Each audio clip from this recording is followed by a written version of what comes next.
예, 어제죠. 강훈식 대통령실 비서실장이 이재명 대통령 너무 눈이 높아서 19명의 장관 후보자들 추천하는 거 너무 힘이 들었다라고 털어놨더니 국민의힘에선 아첨도 적당히 해라 이런 얘기가 돌아왔습니다. 특히 이번 인선에서 현역 국회의원들이 많이 포함이 됐죠. 청문회 통과용이라는 주장도 있었는데 일단 그 배경을 좀 들어보시죠.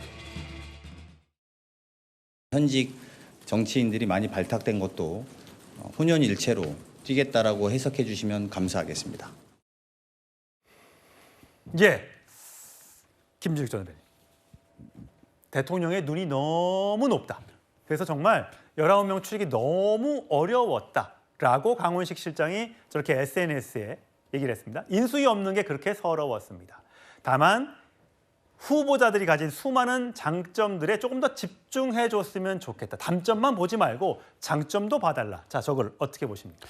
이번에 이재명 대통령의 인사 원칙, 저는 이제 제 개인적으로는 이제 삼실 원칙이다 이렇게 평가를 합니다. 실용, 실력, 실무 중심의 인사를 했다라고 보고 지금 인수위도 없는 상태에서 바로 정부는 이미 가동이 됐고 거기에 빠르게 내각을 구성하고 내각에서 또 이 공직사회들에 대한 어떤 장악을 할 수 있는 사람들, 그런 사람들 위주로 실력 있고 실무적으로 할 수 있는 사람들을 이제 선택하다 보니까 지금 약간 국민의 눈높이와 좀 다르게 부분들도 있을 수 있습니다만 또 그와 반대로 상당히 국민들께서는 또 호평하는 부분도 있습니다. 특히 기업인들을 많이 대거 임용했다든지 아니면 전 정부에서 국무위원을 했던 분을 연속적으로 이어서 또 발탁했다든지 이런 부분들에 대해서도 긍정적인 평가들이 상당히 나오고 있는 게 있어요. 예. 그러니까 지금은 부정적인 부분을 평가하는 인사청문 기간이기 때문에 일부 그 후보자들에 대한 국민 눈높이를 말씀 주시는데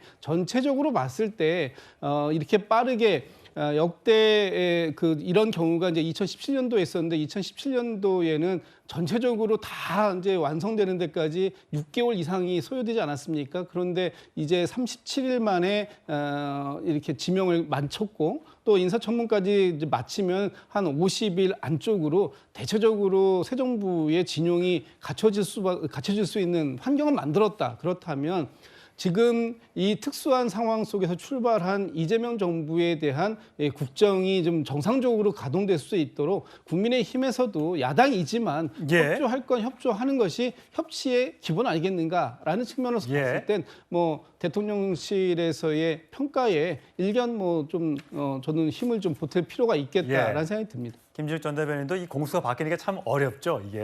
이게 모든 것들이 참 양면이 있는 것 같아요. 공격과 방어, 참 방어가 더 어려운 법인데 어쨌든 대통령님의 눈이 너무 높다라는 강훈식 실장의 주장에 대해서 SNS 글에 대해서 주진우 의원은 이건 웬 아첨이냐 푹 이렇게 SNS에 또 글을 올렸더군요.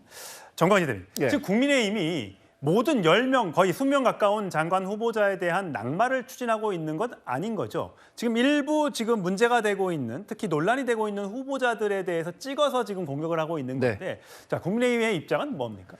지금 강훈식 비서실장이 각 후보자가 가진 장점에 집중해달라 이런 메시지를 남겼습니다. 근데 그 장점에 집중하기에는 너무나 두드러진 단점들이 부각되는 후보자들이 있습니다. 저는 가장 대표적인 인물은 이진숙 교육부 장관 후보자라고 생각하는데요. 이 후보자 같은 경우에는 교육부 장관 후보자잖아요. 우리가 인사청문회 하면서 가장 많은 낙마자가 있었던 곳이 이 교육부 장관 자리입니다. 벌써 4명, 그러니까 2006년에 김병준 후보자가 있었고요.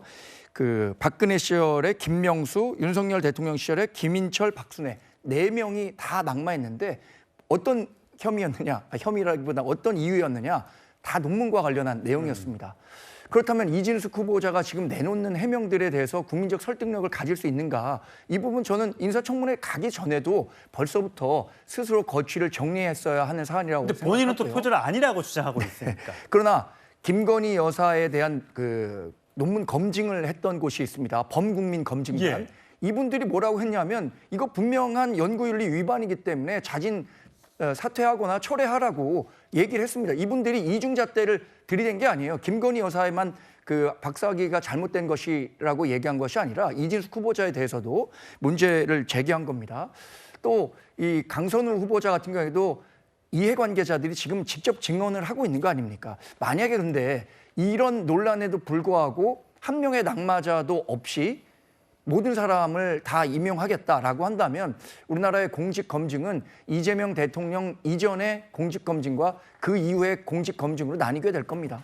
예, 성추인 부장. 예. 지금 이번 주 인사청문회 슈퍼위크라고 달아봤는데 참 많은 사람들이 당장 인사청문회를 거치게 됩니다. 당장 내일은 강선우 여성가족부 장관 후보자에 대한 인사청문회가 있고 16일은 이진숙 교육부 장관 후보자에 대한 인사청문회, 그리고 정경 복지부 장관은 금요일이네요. 요 세 명에 대해서 국민의힘이 가장 집중해 갈 것 같은데 용산에서는 문제가 당연히 드러나면 자진 그만두게 하든지 아니면 어떻게 어떤 방식으로 통로를 통해서 그만두도록 만들 텐데 현재로서는 그런 생각이 없다라는 것 같아요. 그렇다면 우리가 검증했던 것이 문제가 전혀 없다 이렇게 보고 있는 걸까요?